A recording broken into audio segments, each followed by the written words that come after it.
사랑하는 여러분, 살면서 최선을 다했으나 관계나 여러 가지 일들로 인해서 실망했던 적이 있으신가요?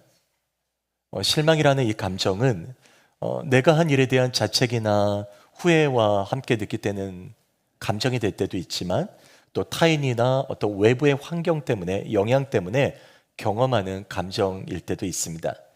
맡겨진 일에 최선을 다했지만 정당한 대우나 대가를 받지 못했을 때, 평가가 좋지 못할 때 실망을 느끼기도 하죠. 때론 믿었던 사람들에 대한 실망이 절망과 분노로 바뀌는 경험들도 있습니다. 우리 중에 누군가는 무엇이 문제인지 밤새 고민하며 그 밤을 지샜던 경험들도 있으실 겁니다. 그런 우리 인생의 삶과 같이 오늘 본문은 삶의 깊은 고독과 상심이 있던 그 밤에 그 밤을 지샜던 한 사람의 얘기를 하고 있습니다. 그는 바울입니다. 우리 지난 시간 우린 바울이 예루살렘에서 유대인들의 소동으로 죽을 위기를 겪은 것을 봤는데요. 그때 소동 현장을 찾았던 천부장은 그 소동을 진압하고 바울을 데리고 갈 때 바울에게 말할 기회를 주게 되죠. 그리고 그 기회를 얻은 바울은 자신이 예수 믿는 사람들을 잡으러 가던 그 다메섹 길에서 그리스도를 만나게 됐고, 그가 자신에게 사명을 주셨는데 그 사명이 이방인에게 보냄을 받은 것이라 라는 얘기를 합니다. 그때 사람들은 분노하고 막 바울을 죽이라고 옷을 벗어 막 소리치며 함성을 지르며 바울을 죽을 위기에 놓게 되죠. 그때 이제 천부장은 이런 상황들을 보고 다시 바울을 영내로 데리고 들어가면서 대체 왜 무리들이 바울을 이렇게 죽이려 하는지를 알고자 하여서 바울을 채찍질하고 신문을 해서 알아내려고 합니다. 그때 바울은 자기가 로마 시민이라고 호소하면서 이야기할 때 이제 천부장이 두려워하는데요. 그 내용이 오늘 본문에 시작하는 22장 29절에서 30절에 담겨 있는데 한번 보겠습니다. 신문하려던 사람들이 곧 그에게서 물러가고 천부장도 그가 로마 시민인 줄 알고 또 그 결박한 것 때문에 두려워하니라. 30절에 이튿날 천부장은 유대인들이 무슨 일로 그를 고발하는지 진상을 알고자 하여 그 결박을 풀고 명하여 제사장들과 온 공회를 모으고 바울을 데리고 내려가서 그들 앞에 세우니라. 자, 이런 거죠. 바울이 예루살렘에서 무리들의 어떤 소동으로 인해서 죽을 위기에 처했을 때 천부장이 왔단 말입니다. 그를 데리고 이제 또 들어갈 때 그 다음날 그가 왜 이런 소동이 일어난 원인이 됐는지를 천부장이 알고자 했는데 바울이 시민권자라는 것을 알고 그를 신문하지 못하자 그 다음 날이 된 겁니다. 다음 날에 천부장은 왜 그를 그렇게 사람들이 죽이려 하는지 그 결박을 풀고 제사장들과 온 공회를 모아서 또 하나의 어떤 집회를 갖게 됐다는 얘기를 하고 있는 겁니다. 여기서 이제 그 공회라고 하는 것은 바로 사내들인 공회를 말하는데요. 유대인들이 자체적인 법정 최고 구속을 가질 수 있는 그런 의회를 얘기합니다. 여기에 대제사장이 포함되고 있습니다. 자, 이 재판에서 바울은 그들을 향해서 23장 1절에 이렇게 말하죠. 여러분 형제들아, 오늘까지 나는 범사의 모든 일에 양심을 따라 하나님을 섬겼다. 자, 이 말이 떨어지자마자 어떤 일이 일어나냐면 대제사장 아나니아가 그 바울을 향해서 그 옆에 있는 사람들에게 명령하기를 그 입을 치라라고 얘기합니다. 아마도 아나니아는 바울이 양심을 따라 하나님을 섬겼다라고 얘기하면서 이방인에게로 간다는 것, 즉 유대인들은 하나님을 섬기는 일은 맞는데 이방인들을 향해서도 그들에게 사랑을 베풀고 그들에게 뭔가를 해줘야 된다는 것은 거부했던 사람들이잖아요. 그러니까 그런 모습을 보면서 바울이 거짓되고 망령된 사람이구나 라고 생각했던 거로 보여집니다. 이 말에 바울이 맞서죠. 그래서 3절에 보니까 회칠한 담이여 하나님이 너를 치시리로다. 네가 나를 율법대로 심판한다고 앉아서 율법을 어기고 나를 치라 하느냐. 자, 지금 어떤 장면이죠? 바울이 대제사장에게 대적한 것이죠. 아마도 바울은 그의 말을 빌려보면 그는 대제사장인 줄 모른 것으로 보여집니다. 우리 여러 가지 이 사건에 대해서 매우 심각하게 논의가 됐던 어떤 신학자들의 그 논의들을 보면 바울이 그들에 대해서 맞설 때 아마도 바울이 알력이 약해서, 시력이 약했기 때문에 실제로 성경에 그런 부분들이 기록되어 있거든요. 시력이 약해서 멀리 떨어져 있는 그 재판장을 대제사장으로 보지 못했을 것이다. 그래서 회칠한 다미어라고 그렇게 표현한 것은 아닌가라는 얘기도 있고요. 또 그 공회 자체가 공식적인 공회가 아니라 그 천부장에 의해서 소집된 공회이기 때문에 그 회의 주제 자체가 대제사장이 하지 않았기 때문에 아마 그는 대제사장의 옷을 입지 않았고 일반 제사장처럼 보였을 것이다. 이제 여러 가지 얘기가 있는데 여하튼 간에 바울은 몰랐습니다. 대제사장인 걸 모르니까 몰랐다고 답하니까 이제 거기 있는 사람들이 이제 왜 네가 대제사장인 걸 욕하느냐 뭐 이런 얘기들이 이제 있었던 것이죠.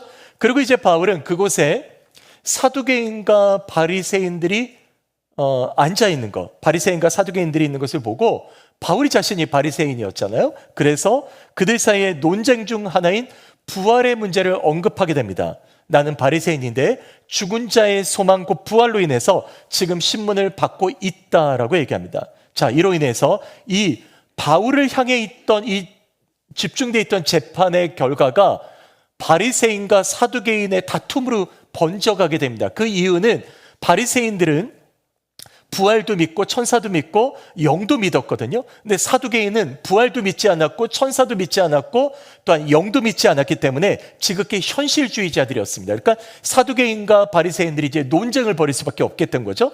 이 집단의 싸움이 이제 그 분쟁으로 번지게 되었고 바울 한 개인에게서 종교적인 입장으로까지 번지게 된 거죠. 자, 이 광경을 처음부터 끝까지 목격하고 있었던 사람이 바로 천부장입니다. 그는 이 분쟁으로 인해서 무리들에게 바울이 해를 입을 것을 염려해서 무리들 가운데 있던 바울을 데리고 다시 영내로 들어가게 되는 겁니다. 그리고 11절에는 이렇게 시작하고 있죠. 그날 밤에. 여러분, 우리는 이 시점에 대해서 우리가 조금 더 생각해 볼 필요가 있는 것은 바로 그 전날은 바울이 예루살렘에서 무리들로 인해서 죽을 위기에 처할 때 하루 종일을 그는 어려움을 겪었을 겁니다. 그리고 천부장이 그를 데리고 들어갔지 않습니까? 그리고 그 다음 날 이제 바리새인과 서기관들과 그 유대인들의 어떤 회의를 소집하게 된 거잖아요. 그러니까 여기서 그날 밤이라고 하는 시점을 보면 꼬박 이틀 동안 바울이 어려움과 죽을 고통을 당했다는 걸 알 수가 있습니다. 그 고통스러운 그 폭동의 현장에서 심지어 천부장이 바울을 무리 가운데서 떼어낼 때 뭐라고 얘기하냐면 그들 가운데서 찢겨질까 염려했다라고 그러거든요. 자, 이 상황을 이해하십니까? 바울이 무리들 가운데서 찢겨질까 염려했을 정도로 심한 압박과 무리들이 달려들고 그 상황에서 바울이 있는 상황인 거죠. 그런 죽음과 같은 상황이었다는 것을 이해하는 것은 그리 어렵지 않습니다. 이런 혼란 때문에 바울은 아마도 매우 많은 고통을 겪고 있었을 것이고 자기에 대한 변론도 제대로 하지 못했을 겁니다. 육체적으로는 성전 밖에서나 공회에서 무리들의 폭력에 죽음의 위기를 겪었을 것이고요. 정신적으로는 이런 극심한 스트레스와 피로와 절망이 몰려왔던 밤이었을 겁니다. 또한 영적으로는 어땠을까요? 유대인들에게 내가 변론할 기회를 얻고 싶었지만 제대로 변론할 수 없어서 그들에게 예수님을 진실로 전할 수 없었던 그런 절망, 그런 좌절, 그런 고통이 몰려왔던 그런 시간이었을 겁니다. 모든 상황이 있던 밤입니다. 바울은 육적으로나 정신적으로나 그리고 영적으로나 모두 탈진된 인생에 있어서 가장 큰 위기 가운데 있었던 그런 사건이 바로 이 그날 밤에 있었던 일이 된 것이죠. 사랑하는 여러분, 우리 중 누군가는 이런 밤의 계곡을 경험한 분들이 계실 수 있습니다. 어떤 분들에게는 현재의 날들이 이 깊은 그 고통스러운 밤의 계곡을 지나는 분들이 계실 수 있고요. 마치 이른 새벽 안개가 자욱해서 한치 앞을 내다보지 못하는 그런 상황이 될 때도 있지 않습니까? 뭔가 결정하지 못해서 주저하게 되고 그 한 번의 선택 앞에서 두려워질 때가 있습니다. 때론 자녀들의 문제로 밤을 지새우면서 눈물 흘렸을 때도 있지 않습니까? 그 짓눌리는 마음 때문에 염려하고 누군가에게 받은 상처 때문에 고통스러워하고 그래서 눈물 흘리며 밤을 지샐 때가 있습니다. 이런 밤에 주님은 바울에게 찾아오셨습니다. 11절은 그 밤에 찾아오셨던 주님에 대해서 이렇게 증거하죠. 다시 11절을 보십시오. 그날 밤에 주께서 바울 곁에 서서, 주님이 그 밤에 바울 곁에 오셨습니다. 그날 밤 사내들인 공회의 그 고통스러운 죽음의 위협 앞에서 그 밤을 지샜던 바울이 그날 밤 주님이 바울에게 나타나셔서 이렇게 말씀하시죠. 담대해라. 네가 예루살렘에서 나를 증언한 것 같이 로마에서도 나를 증언해야 하리라. 여러분, 저는 이 말씀을 묵상하는데 한 가지 다가왔던 질문이 있었습니다. 바로 그건 이런 거예요. 그 극심한 고통 가운데 지금 바울 곁에 주님이 계신다고 하지 않습니까? 그런데 왜 주님께서는 말씀만 하실까? 주님은 바울을 거기서 실제로 구원해 주실 수 있지 않았을까? 주님이 바울 곁에 서 있다고 한다면, 여러분, 주님께서 주의 사자가 아닙니다. 천사가 아닙니다. 주님이 직접 나타나셨는데 바울의 결박을 풀어주시고 그를 이끌어서 데려갈 수 있지 않았을까? 왜 제가 이렇게 생각했냐면, 실제로 바울은 이런 경험이 있기 때문입니다. 바울이 복음을 전할 때 빌립보에서 복음을 전했던 그런 사건에서 사람들에게 의해서 잡혀가지고 매질을 당하고 빌립보 감옥에 갇힌 적이 있습니다. 그때 바울이 신라와 함께 찬송하며 기도할 때 어떤 일이 일어나죠? 옥문이 열리고, 그리고 바울이 거기서 묶여있던 사슬들이 풀어지고 그가 구원받지 않습니까? 그리고 그 구원받은 현장에서 심지어 간수장이 구원받아요. 너와 내 집이 구원을 얻으리라 하는 사건이 바로 이 사건이었잖아요. 그리고 베드로는 어떻습니까? 사도행전 5장에 보니까 대제사장과 사도계파가 힘을 합쳐서 베드로를 비롯한 사도들을 옥에 가둔 일이 있습니다. 그때 어떤 일이 일어나냐면 주의 사자가 밤에 나타나 옥문을 열고 그들을 거기서 끌어내어서 성전에 두고 그들이 복음을 전하게 한 사건이 있습니다. 직접적으로 하나님이 구원하신 사건이죠. 그리고 사도행전 12장에 보니까 헤롯 아그리파 1세가 사도들 중에서 첫 번째 순교자였던 야고보를 죽여가지고 야고보가 그 순교자가 되죠. 그 이후에 사람들이 이것을 좋아하는 걸 알게 되자 헤롯이 베드로를 잡아서 옥에 가둡니다. 그리고 그를 죽이려 한 것이죠. 그때 사형이 집행되기 전날 밤에 주의 사자 천사가 나타나 베드로를 흔들어 깨우죠. 그리고 그를 일으켜 세우고 심지어 16명이나 지키고 있던 그 옥중에서 그를 끄집어내어 구원한 사건이 있습니다. 실제로 여러분, 오늘 본문도 이런 상황을 기대할 수 있지 않았을까요? 주님이 나타나신 밤이에요. 주의 사자가 아닙니다. 천사가 아니란 말입니다. 주님이 그 밤에 나타나서 곁에 서서라고 얘기하셨잖아요. 곁에 계셨습니다. 그랬다면 묶여있는 결박을 푸시고 감옥을 벗어나게 해서 유대인들 앞에 세웠다면 어떤 일이 일어났을까요? 마치 빌립보 감옥에서 그의 간수장이 구원받았던 것처럼 사람들이 자기들을 가다뒀던 사람이니까 그가 성중에 서서 복음을 전할 수 있다면 오히려 놀랍게 여기고 주의 역사가 나타나지 않았을까요? 충분히 생각해 볼 수 있습니다. 그런데 그 밤, 주님이 바울 곁에 서서 나타났던 그 밤에 주님은 말씀 안 하십니다. 11절 다시 보십시오. 바울아, 담대해라. 네가 예루살렘에서 나를 증언한 것 같이 로마에서도 증언할 것이다. 여러분, 실은 바로 이 지점에 우리의 고민이 있습니다. 이런 고민 아닐까요? 우리는 뭔가 말로 위로받기보다 어떤 역사가 일어나고, 그리고 또한 기적이 체험되고 어떤 문제가 바로 내 눈앞에서 해결되는 것을 원할 때가 있잖아요. 그래서 이렇게 말하기도 하죠. 하나님, 제게 뭔가 좀 보여주십시오. 제가 고통당하고 있는 거 아시잖아요. 제가 이 문제가 해결돼야 되는 거 아시잖아요. 하나님, 제게 뭔가를 알려주시고 보여주신다면 한 방이면 되지 않습니까? 그럼 제가 주님 더 열심히 믿을게요. 그럼 제가 주님도 내가 말씀 간증할 수 있지 않겠습니까? 우리가 이제 간증하시는 분들 이렇게 좀 간증을 듣다 보면 그런 사건들을 경험한 분들이 제법 있습니다. 그러면 그 간증이 나의 간증 되지 않을까요, 주님? 그러니까 주님께서 뭔가 해줘야 되지 않겠습니까? 라고 얘기할 수 있다는 것입니다. 그러나 주님께서 바울에게 나타났던 이 밤은 주님이 말씀하십니다. 말씀만 하십니다. 여러분, 예수님의 능력이 없어서? 아닙니다. 예수님 우리를 지켜만 보기 위해서일까요? 아닙니다.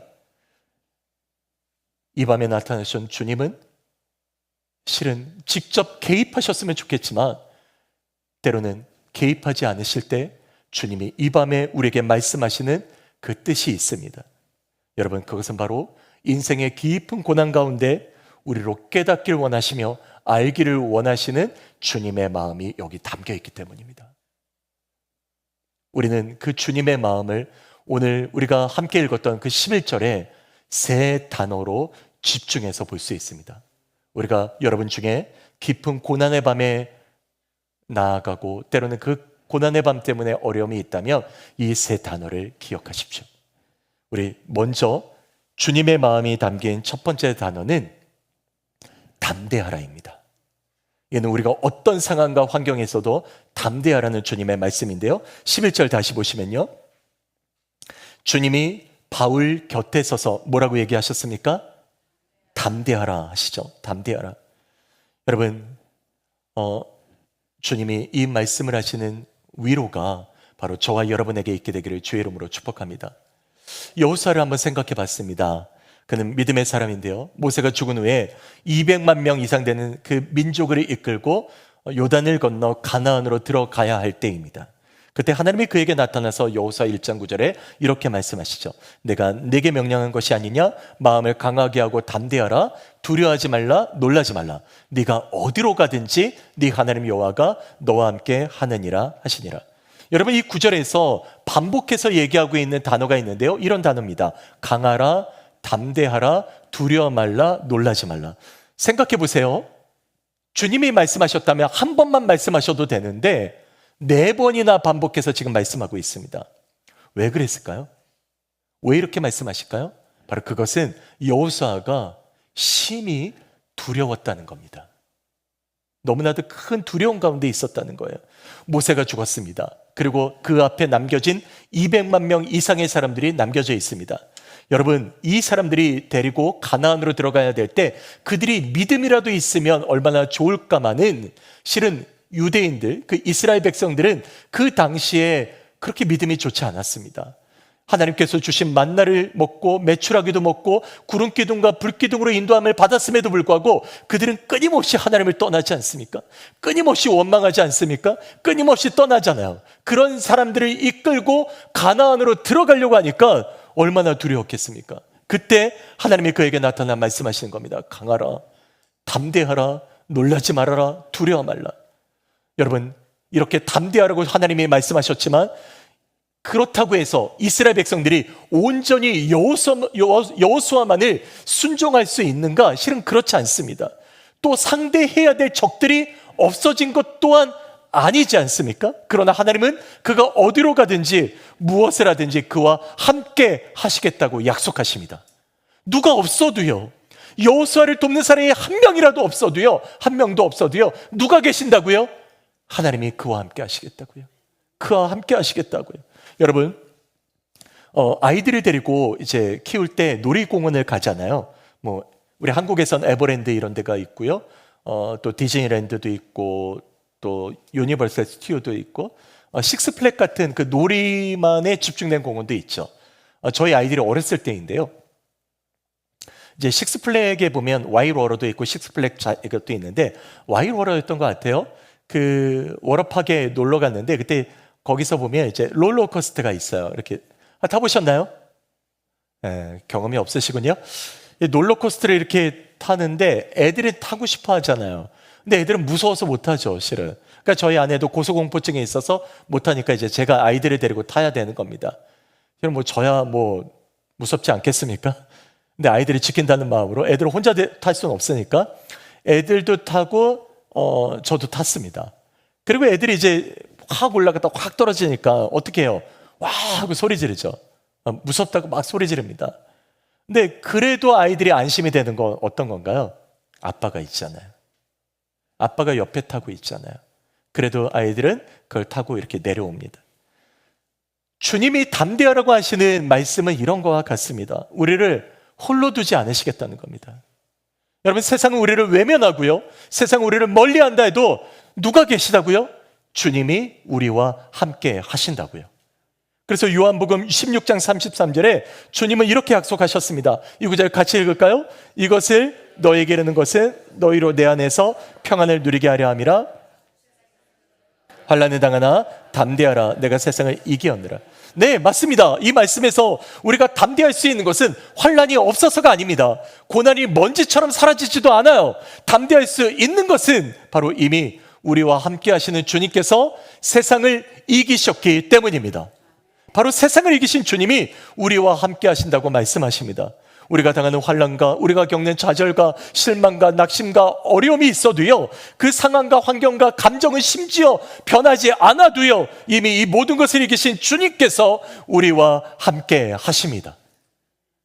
그 하나님을 믿고 나아갈 때, 주님의 약속을 신뢰하고 믿음으로 나아갈 때 주님은 우리 안에 평안을 주시고 그 고난에도 함께 하신다고 약속하십니다.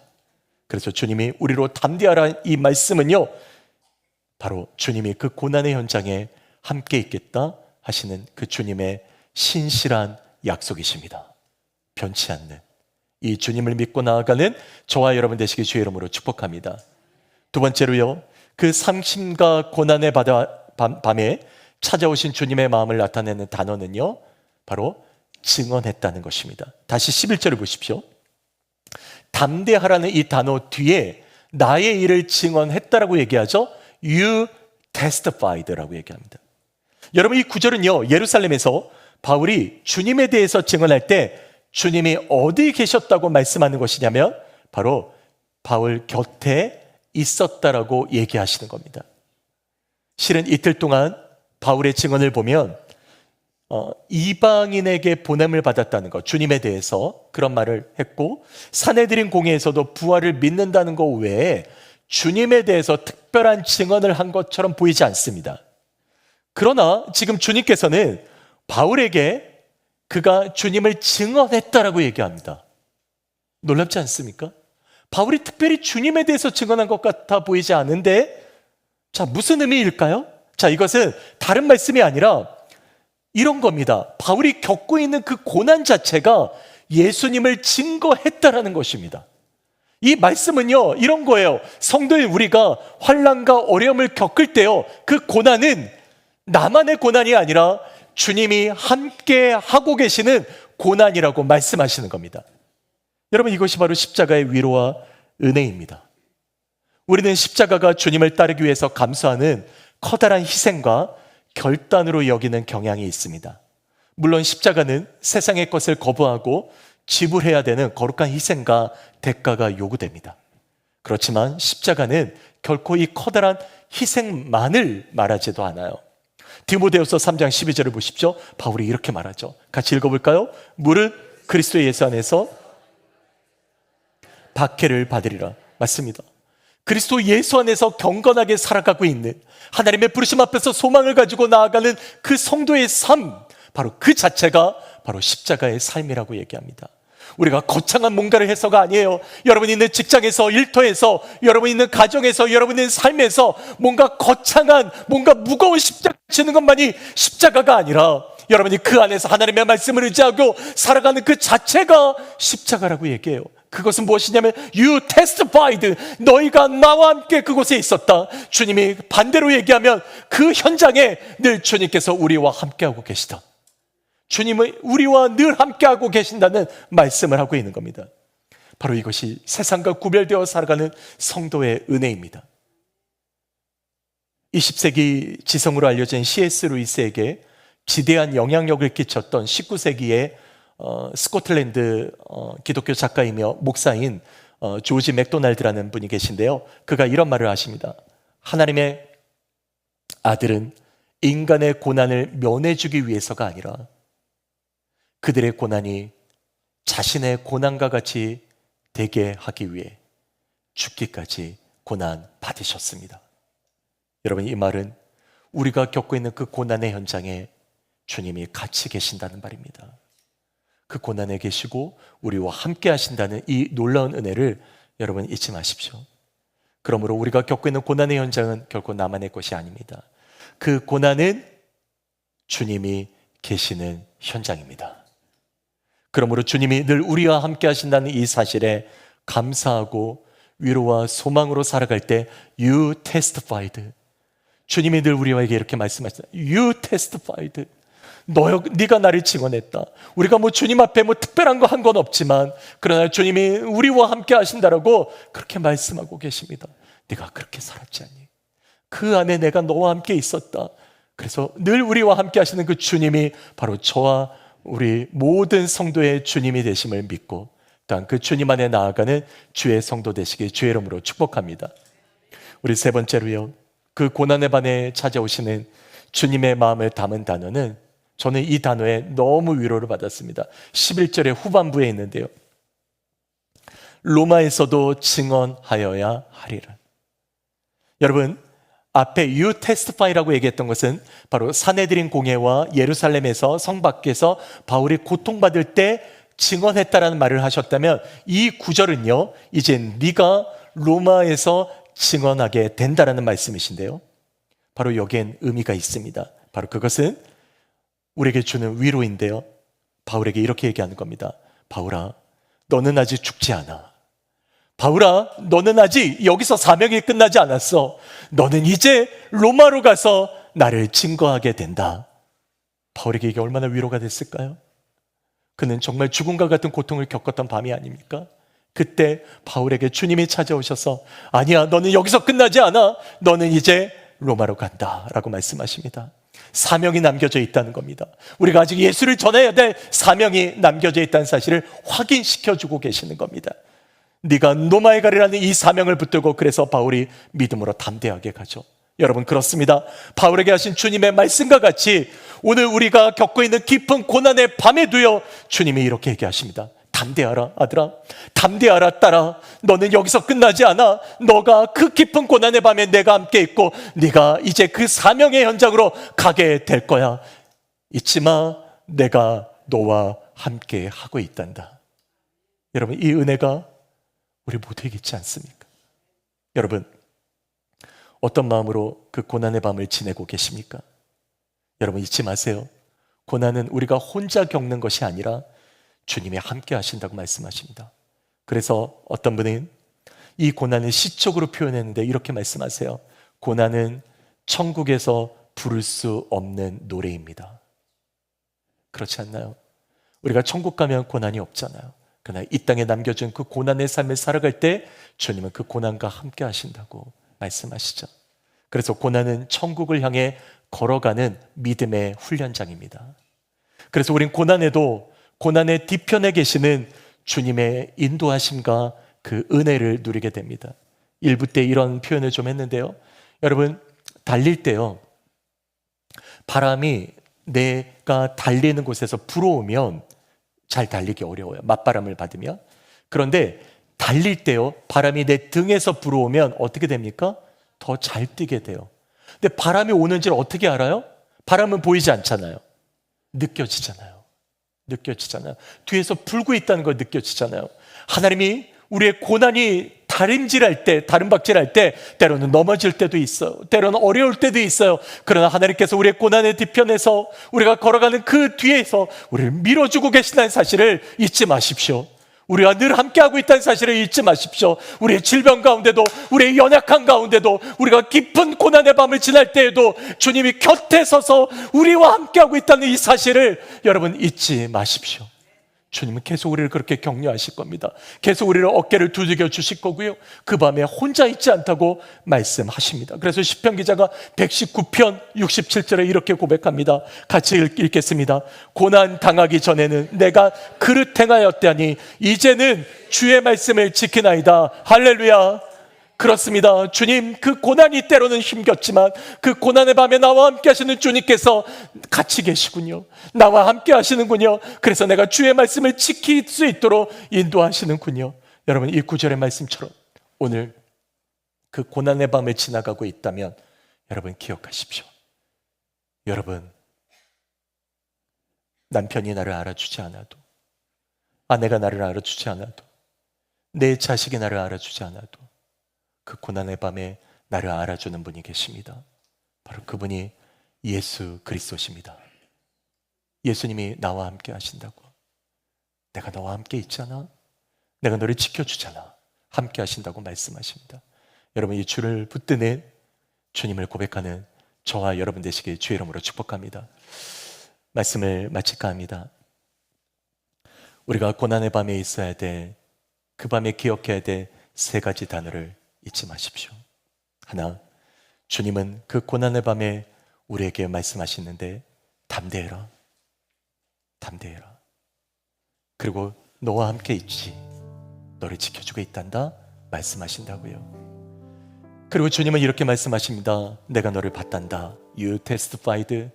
너의 어려운 삶과 너의 고난과 네가 살아갔던 삶, 네가 혼자 그렇게 외롭게 기도할 때 네가 혼자 있었던 것이 아니라 내가 너와 함께 있었단다. You testified. 바울은 특별한 것을 한 적이 없습니다. 우리도 그렇죠. 우리도 주님 앞에 뭘 특별한 걸 한 게 뭐가 있겠습니까? 근데 주님 아시잖아요. 그곳에 네가 나를 증거했단다. 그리고 세 번째 단어를 잊지 마십시오. 네가 로마로 가리라. 우리가 가야 될 로마가 있다고 하십니다. 여러분이 가야 될 로마가 있다고 하십니다. 그리고 그곳에서 주님이 함께 하시면서 그 사명을 붙들고 나아가는 우리 모두에게 함께 하겠다라고, 지켜주겠다라고 말씀하십니다. 여러분, 이 말씀 잊지 마십시오. 그 고난의 밤에 찾아오신 주님께서 여러분을 붙들어 주실 겁니다.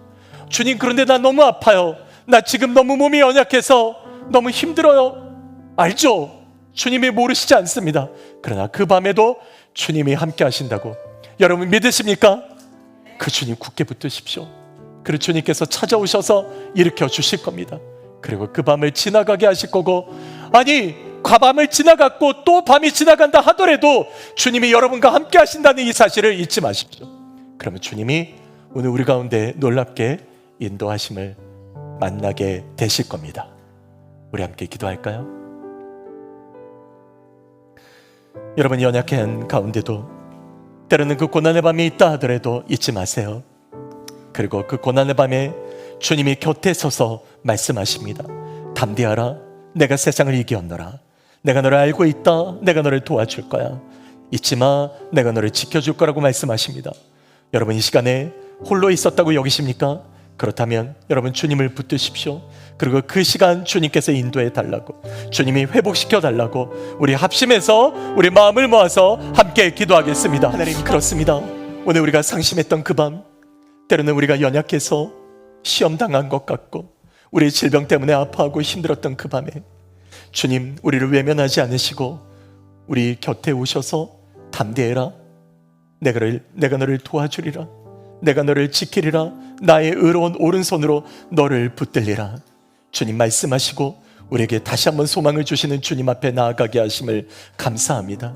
우리가 약해 있을 때에도, 우리가 고난당한다 할 때에도, 깊은 고난의 밤을 지나지만 결코 우리 혼자 가는 것이 아니라 주님이 우리와 함께하고 계심을 감사드립니다. 하나님, 이 밤 우리 이용호 지사님에게 찾아가 주셔서 주님 치유하여 주시옵소서. 하나님, 지사님이 겪고 있는 그 깊은 고난의 밤에 주님 홀로 두지 마시고 주님이 위로하여 주시고 열이 떨어지게 하여 주시고 몸 안에 있는 모든 박테리아의 질병의 근원들이 주 예수의 이름으로 떠나가게 하여 주시옵소서. 주의 역사하심과 위로가 오늘 이 시간에 임하여 주시옵소서. 주님, 우리 모든 깊은 고난의 밤을 겪고 있는 우리 성도님들 한 분 한 분들을 붙들어 주시고 주님의 위로하사 소망을 가지고 나아가는 주의 성도들이 다 되도록 축복하여 주시옵소서. 주님, 오늘도 함께 하심을 감사하며 우리 주 예수님의 이름으로 기도드립니다. 아멘. 아멘.